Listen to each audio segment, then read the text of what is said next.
In a crazy turn of events, Philippe is now expected to impact the United States this weekend, at least its remnants. What's going on, guys? I'm certified meteorologist Jonathan Kegas. It's going to merge with a frontal system and bring some impacts to the northeast and parts of Atlantic Canada later on this weekend. Some heavy rain, some gusty winds will break it down, both in miles per hour and in kilometers per hour for our Canadian friends. Cold front is going to bring the coldest air of the season back to the United States. Again, this is that same front that's going to be interacting with Philippe and kind of yanking it back towards the northeast U.S. and parts of southern Canada. So I'll show you that in real time, how that could play out.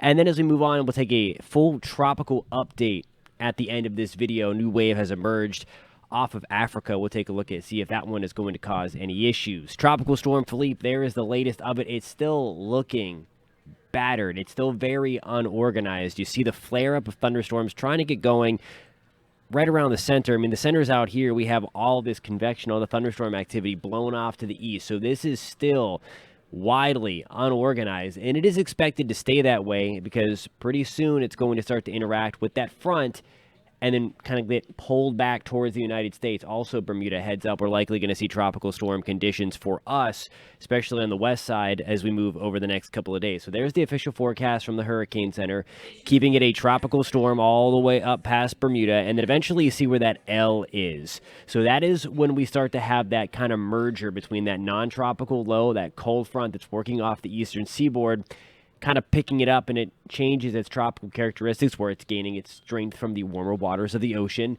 to now it's kind of that hybrid system and then becoming post-tropical as it kind of lifts up in this direction. So I'm not looking at anything crazy strong, but there has been a lot of rain up here for us in Maine, for us in New England, and also parts of southern Canada, southeast Canada anyway. And that would add some insult to injury to some flooding concerns we're going to have. Again, this is not going to be a powerful system by any means. I'll show you the wind direction and wind speed in just 1 second. There are the latest models when it came to Philippe. Again, hard to believe that the official forecast with this the other day was to take it towards Puerto Rico. And now we are looking at the model finally consenting or having this consensus here of parts of Maine, parts of Nova Scotia, and into New Brunswick as we move into Sunday, especially later on Saturday into Sunday. So we'll show you the latest on that. Here's the deal. This is one of the reasons why it's actually going to be coming back towards the United States and back towards southeast Canada. It's because this big dip in the jet stream, and this same dip in the jet stream, which I will show you in just 1 second if you stick around towards the end of the video, that is what's going to be ushering in the coolest air of the season, especially to the central and eastern portions of the United States. So there's that dip. Here is Philippe out here, and the trough, that upper level low, is just going to kind of grab Philippe. They're close enough where we are going to have this interaction. That negatively tilted trough right there is going to swing Philippe back down in that direction. Again, what's left of it anyway. So we're not looking at a hurricane strike. We're not looking at even a strong tropical storm, but the combination of the two going to re-energize each other and bring us some gusty winds over the weekend and some pretty heavy rain. So here's how it plays out again at the surface level. We were looking at about the 500 millibar level, 15 to 20,000 feet above your head just a second ago. And I wanted to show you how that upper low just kind of grabs Philippe and yanks it back towards the northeast United States and parts of southern Canada. So here is the cold front. We have the front actually right here sliding through central Pennsylvania as of Friday morning.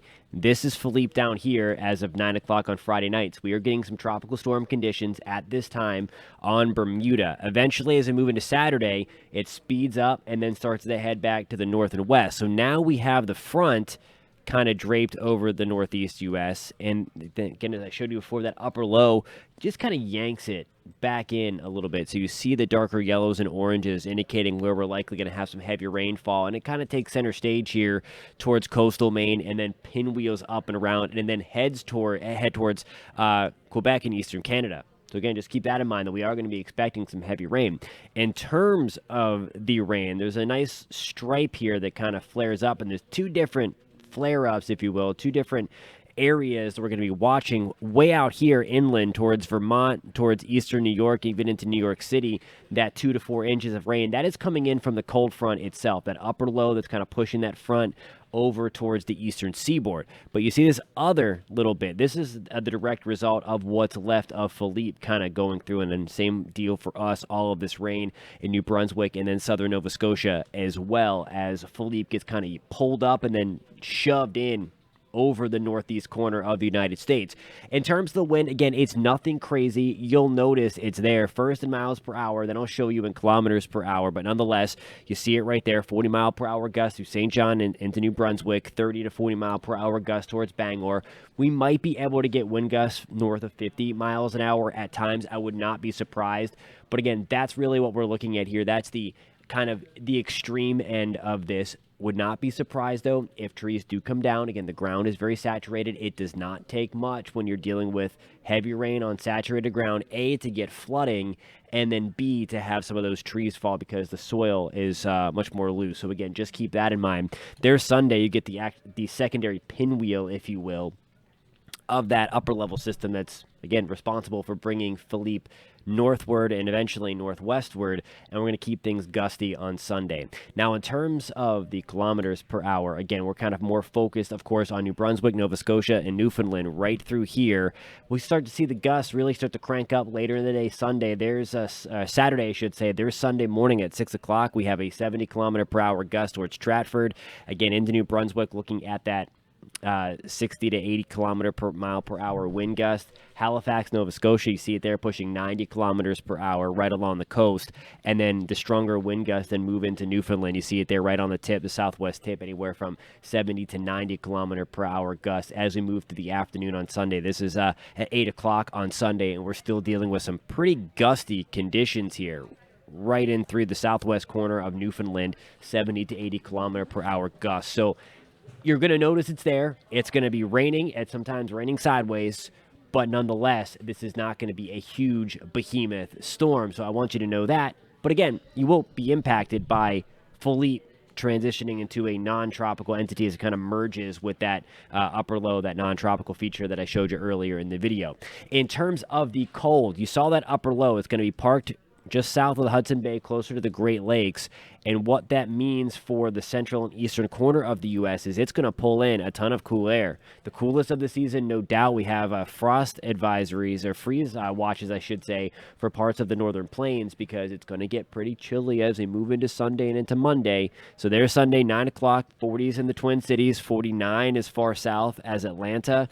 This cold front makes its way all the way into Florida, extreme South Florida. We're going to miss out on this time around. But really, Orlando area points north into the deep south. We are finally going to get some relief. Look at this from my friends in Texas. I know I have a lot of you guys tune in a lot. Welcome, and thank you guys for watching. Look at this. It has been a long time. This is finally some much needed relief. We have a little bit of rain coming, but the big deal here is we've not seen temperatures like that in quite some time. And then there's Monday morning. We're going to wake up to the lower 60s, maybe even to the upper 50s outside of Dallas, 59 in Houston, San Antonio, around San Antonio, upper 50s, low 60s as well. So finally cooling things down.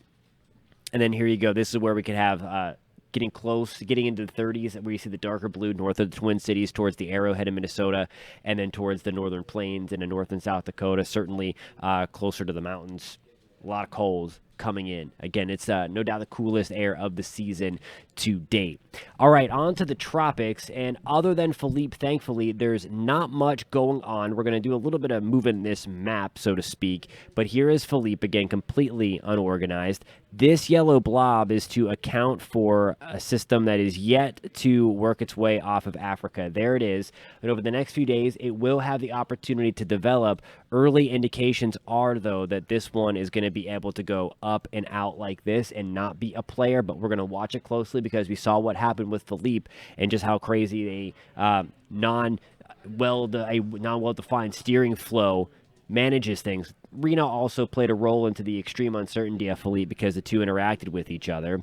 I want to take you into the Pacific side now, and we do have two areas that we're going to be watching over the next few days. Now, they are going to stay on the Pacific side, but this trailing one right through here, let me bring out my circle. Here's our front. As it kind of moves through, we could have some of that tropical moisture get back towards the Bay of Campeche or extreme southwest Gulf of Mexico. Some ensembles are hinting that we could have tropical development. At the very least, though, I do think we are going to have a surge of tropical moisture from this area right on through the southeast, specifically Florida. So that's going to be something that we're going to watch as we get into the middle stages of next week, and then certainly the opportunity for some kind of crossover shenanigans right on through the southwest Gulf of Mexico. So we're going to watch that. There's nothing concrete on this. There's nothing screaming that we're going to have redevelopment of the system in the Pacific jumping over Mexico or crossing over Mexico. Nonetheless, it does look like we are going to have an influx of tropical moisture, though, at the very least, coming to Florida pretty much in that Wednesday to Friday timeframe of next week. Thank you guys so much for tuning in. If you found this content helpful and want to stay updated on all things weather, especially as we continue to roll through hurricane season and what could be becoming a little more active again in the tropics, especially in the Western Caribbean as we move to the middle of October, you have to hit subscribe. Please do that.